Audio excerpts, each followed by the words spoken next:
नमस्कार बालदोस्तांनो, या व्हिडिओमध्ये आपण फ्रूट्स नेम पाहणार आहोत. काय पाहणार आहोत? Fruits name. फ्रूट्स म्हणजे काय? फळे. तुम्ही पाहताय ना, काशामध्ये बाजारात गेले खालीत का नाही कधी फळं? या ठिकाणी काही फळांची नावं आहेत. तुम्ही पाहिलेली आहेत का? ही फळं बघा. हे कोणते फळ आहेत सांगा बरं? द्राक्ष. आपण त्याला काय म्हणतो इंग्रजीमध्ये? ग्रेप्स म्हणतो. काय म्हणतो? ग्रेप्स. त्यानंतर हे काय आहे? कोणतं फळ आहे? फणस. तुमच्या शेतीत आहे का? घरी आहे का? हा.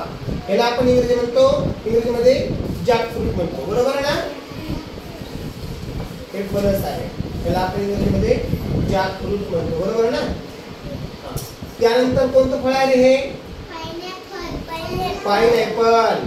त्याला आपण मराठीमध्ये म्हणतो अननस. हे तुम्ही खाल्लं आहे का? शाबास. बाजारात मिळते ना, कापून घेतात. बरोबर ना? हे आहे पाइनएप्पल. यालाच आपण अननस सुद्धा म्हणतो. आणि हे तर तुम्ही पाहिलेच आहे. हे कोणतं फळ आहे? तरबूज. वॉटरमेलन. वॉटरमेलन म्हणतो. हे तुम्ही खाल्लेलं आहे. आतमध्ये कसा कलर असतो तरबूजाचा? तांबडा. म्हणजे काय असतो? लाल, रेड असतो.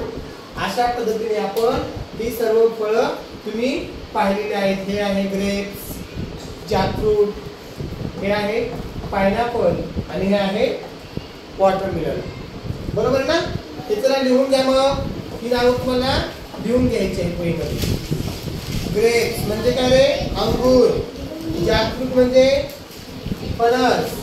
आणि पाइनएप्पल म्हणजे अननस. आणि वॉटरमेलन म्हणजे तरबूज. हे सगळी फळं तुम्ही लिहून काढायची आहे. अशाच प्रकारचे वेगवेगळे व्हिडिओ आणि नवीन माहिती पाहण्यासाठी या चॅनलला सबस्क्राईब करून ठेवा. म्हणजे मी छोट्या छोट्या गोष्टी तुम्हाला व्हिडिओमधून सांगत जाईल. धन्यवाद.